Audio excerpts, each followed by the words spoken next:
Hello everyone, welcome back to my YouTube channel. In today's video, we will know about landmark cases and judgments. In this video, we will be discussing about cases and judgments. Keshwanand Bharti versus State of Kerala, Golaknath IC versus State of Punjab 1967, Minerval Mills versus Union of India, Hoskote versus State of Maharashtra, Shankari Prasad versus Union of India, and Inri Barubari Union case. Okay. Inri Barubari Union case. Inri Barubari एक union case जो कि अपने time में बहुत controversial रहा. Preamble is not a part of the constitution. In re Berubari union case के अंदर कहा गया कि प्रियम्बल नहीं है पार्ट कॉन्स्टिट्यूशन का, एंड बिकॉज प्रियम्बल पार्ट नहीं है कॉन्स्टिट्यूशन का, article 368 do not effect the preamble. क्योंकि प्रियम्बल कॉन्स्टिट्यूशन का पार्ट नहीं माना गया, आर्टिकल 368 भी इफेक्ट नहीं करेगा प्रियम्बल पर, जो कि बात करता है स्पेशल मेजॉरिटी की. ओके, सो हम देखते हैं in re Berubari union case. Preamble shows the general purpose behind provision in the Constitution and a key to the mind of the makers of the Constitution. कहा गया कि preamble show करता है general purpose behind provision in the Constitution. So what is Inri Barubari Union case? Actually, Barubari एक village था. After independence, जब भारत पाकिस्तान बना, India Pakistan बना, तो उसकी जो बाउंड्रीज बनी, तो उस टाइम के अंदर बैरूबरी विलेज जो था वो इंडिया के अंदर आ गया. वहाँ की जो मोस्ट ऑफ पॉपुलेशन थी वो थी मॉमडन्स, और यही रीज़न था कि पाकिस्तान चाहता था कि बैरूबरी जो विलेज है वो पाकिस्तान के अंदर आए. पाकिस्तान को बैरूबरी देने की बात भी करी गई, लेकिन इसके जो विलेज था उसको पाकिस्तान को देने के लिए मेजर चेंजेस की ज़रूरत थी. तो 1958 में जवाहरलाल नेहरू और नून, जो कि उस टाइम के पाकिस्तान के प्राइम मिनिस्टर थे, ओके, और इंडिया के जो प्राइम मिनिस्टर थे जवाहरलाल नेहरू, इन दोनों के बीच में एक एग्रीमेंट हुआ, जवाहर नून एग्रीमेंट, जिसके चलते ये एरिया जो था ये पाकिस्तान को दे दिया गया. बट पहले ये इसके लिए राय चाहिए थी, सहमति चाहिए थी. यूँ ही हम अपना एरिया किसी को उठाकर नहीं दे सकते हैं. सो पहले ये सेंटर में गया, उसके बाद वहाँ से ये प्रेसिडेंट के पास गया, और प्रेसिडेंट ने अपनी जो एक 143 आर्टिकल 143 के जरिए उन्होंने राय ली सुप्रीम कोर्ट से. सुप्रीम कोर्ट ने कहा कि आर्टिकल 368 जो है उसका यूज़ करके, जो कि स्पेशल मेजॉरिटी की बात करता है, आप अमेंडमेंट ला सकते हैं और तब ये आप पाकिस्तान को एरिया दे सकते हैं. तो उसके चलते 9th अमेंडमेंट लाया गया और इंडिया ने पाकिस्तान को वो एरिया दे दिया. बट ये उस टाइम पे काफ़ी कंट्रोवर्शियल केस रहा. ओके, नेक्स्ट है हमारा case IC Golaknath versus state of Punjab 1967. IC Golaknath case के बारे में सुप्रीम कोर्ट ने ये डिसीजन दिया कि parliament could not curtail any of the fundamental rights in the constitution. Parliament नहीं कर सकती कोई भी अमेंडमेंट फंडामेंटल राइट्स के अंदर, कॉन्स्टिट्यूशन के अंदर कोई भी चेंजेस नहीं कर सकती है. ठीक है. सो पार्लियामेंट ने इस केस के अंदर जो मैटर था, इसमें इसका डिसीजन था, उसमें बताया गया कि इसकी जो प्रकृति है, टाइप है, वो एक कंजर्वेटिव टाइप है. एंड सुप्रीम कोर्ट की गाइडेंस में कहा गया कि फंडामेंटल राइट्स जो हैं, जो फंडामेंटल राइट्स हैं, वो उनका जो फंडामेंटल राइट्स के नैसर्गिक और अप्रतिदेय हैं, नेचुरल एंड रिफंडेबल हैं. सो उसने अपने सुप्रीम कोर्ट ने प्रीवियस डिसीजन को रिवर्स करते हुए कहा कि पार्लियामेंट अमेंड नहीं कर सकता है फंडामेंटल राइट्स के अंदर.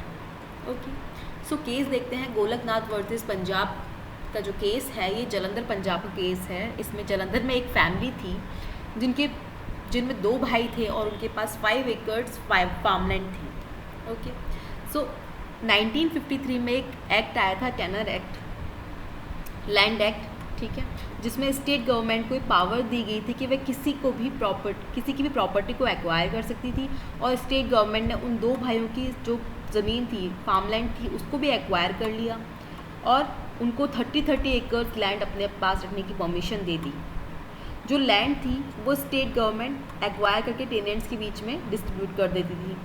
अभी जो फैमिली थी इसने एक पिटीशन फाइल किया सुप्रीम कोर्ट में, जो कि इस लैंड एक्ट को चैलेंज कर रहा था, और कहा गया कि लैंड एक्ट से हमारा जो फंडामेंटल राइट्स है वो इन्फ्रेंच हो रहा है, जो कि आर्टिकल 19F एंड 19(1)G में क्या दिया गया है, 14 में दिया गया है, आर्टिकल 14 में दिया गया है, equal protection of the law article 14 में दिया गया है। सो एक साइड में ये जो एक्ट था वो ये भी देखा गया कि स्टेट गवर्नमेंट ने 18th अमेंडमेंट 18 अमेंडमेंट था 9th शेड्यूल में रखा गया था। मतलब इसका मतलब ये था कि जुडिशियल रिव्यू नहीं किया जाएगा, लेकिन स्टेट गवर्नमेंट ने आर्टिकल 368 यूज़ किए बिना, मतलब मेन जो प्रोसीजर होता है आर्टिकल 368 जो कि बात करता है मेजॉरिटी की, ठीक है, उसके बिना ही इसको 9th शेड्यूल में रख दिया। ये जो केस था Golaknath versus state of Punjab, इस केस में आर्टिकल 30 क्लॉज 2, 368, 245, 248 जो कि लेजिस्लेचर पावर की बात करता है, 245, 248 उनको एक्सप्लेन किया गया। सुप्रीम कोर्ट ने जजमेंट दिया उसका जो प्रीवियस जजमेंट था उसको रिवर्स करते हुए सुप्रीम कोर्ट ने जजमेंट दिया कि पार्लियामेंट कुछ भी अमेंडमेंट नहीं कर सकती फंडामेंटल राइट्स के अंदर, जबकि शंकरी प्रसाद केस के अंदर पार्लियामेंट ने सुप्रीम कोर्ट ने जजमेंट दिया था कि parliament can amend any part of constitution including fundamental rights. Golaknath versus Punjab में सुप्रीम कोर्ट ने अपना ये जो फैसला था, जो डिसीजन था प्रीवियस, उसको रिवर्स किया और कहा कि पार्लियामेंट नहीं कर सकती कोई भी अमेंडमेंट कॉन्स्टिट्यूशन के अंदर फंडामेंटल राइट्स के अंदर। ओके, सो यही केस है हमारा IC Golaknath versus Punjab of state, जो कि बात करता है कि parliament could not curtail any of the fundamental rights in the constitution. Okay, next है हमारा case Kesavananda Bharati versus state of Kerala, the case that save democracy, वह केस जिसने डेमोक्रेसी को सेव किया। The case of Keshavanand Bharati versus State of Kerala was heard by Supreme Court for 68 days. 68 दिनों के लिए supreme court द्वारा सुना गया ये case. Argument commencing on October 31st, 1972 and ending on March 23rd, 1973। ये कॉन्फ्लिक्ट था जुडिशरी एंड गवर्नमेंट के बीच में। 13 जजों की बेंच, सबसे बड़ी जो बेंच थी, मतलब आज तक की सबसे बड़ी बेंच, 13 जजों की bench including chief justice Sikri, जो उस टाइम पे चीफ जस्टिस थे सीकरी, उनके द्वारा ये जजमेंट्स दिए गए ऑन 23 अप्रैल 1973। कॉन्फ्लिक्ट था between judiciary and government and judiciary के बीच में। उसमें जो 26, 25, 24, 29 जो अमेंडमेंट थे, इनको रिव्यू किया गया इस केस के अंदर। फैक्ट पे बात करते हैं। केरला में रिलीजियस मठ, जो कि जहाँ के केशवानंद भारती हेड थे, तो केरला गवर्नमेंट ने एक बिल पास किया। उस बिल के थ्रू गवर्नमेंट को राइट दिया गया था कि किसी भी मठ पर प्रॉपर्टी रिलीजियस एक्वायर करके, रिलीजियस जो प्रॉपर्टी है उसको एक्वायर करके अफेयर्स को, उसके जो अफेयर्स है उनको रेगुलेट कर सकते हैं। अब जब ऑनरशिप हाथ में आएगी तभी आप उसको रेगुलेट कर सकते हो, उसके लिए ऑनरशिप ज़रूरी थी हाथ के अंदर, तो गवर्नमेंट ने उसकी ऑनरशिप ली।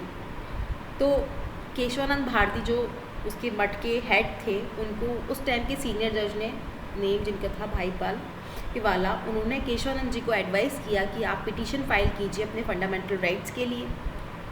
So under article 26 Kerala high court में पिटीशन फाइल की गई। सुप्रीम कोर्ट में ये मैटर गया और 13 जजों की बेंच द्वारा ये जजमेंट को सुना गया और 11 जजमेंट्स, सेपरेट जजमेंट्स दिए गए, कुछ कंबाइंड जजमेंट्स भी थे उसके अंदर। Okay, so parliament could amend any part of the constitution so as it not alter और अमेंड द बेसिक स्ट्रक्चर और the essential feature of the constitution. Main बात इसमें निकल के आई कि बेसिक स्ट्रक्चर जो है कॉन्स्टिट्यूशन का, उसमें कोई भी ऑल्टर या अमेंडमेंट नहीं किया जा सकता है। ओके, सो सेक्शन 13 के द्वारा भी ये बात कही गई कि लॉ इनकन्सिस्टेंट विद और in derogation of the fundamental rights, जो लॉज इनकन्सिस्टेंट है फंडामेंटल राइट्स के साथ में या कंसिस्टेंट नहीं है, वो सभी वॉइड हो जाएंगे। ओके, वो सभी वॉइड हो जाएंगे।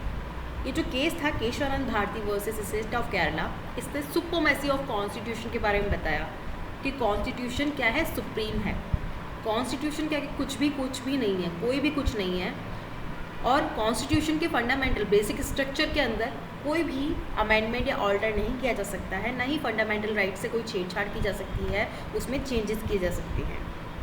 ओके, सो यही था हमारा Kesavananda Bharati versus state of Kerala, जो बात करता है सुप्रीमेसी ऑफ द कॉन्स्टिट्यूशन की। Okay, for watching everyone. If you have any doubt regarding any case discussed in this video, please let me know in the comment section, and don't forget to subscribe my YouTube channel. Please like, share and subscribe also.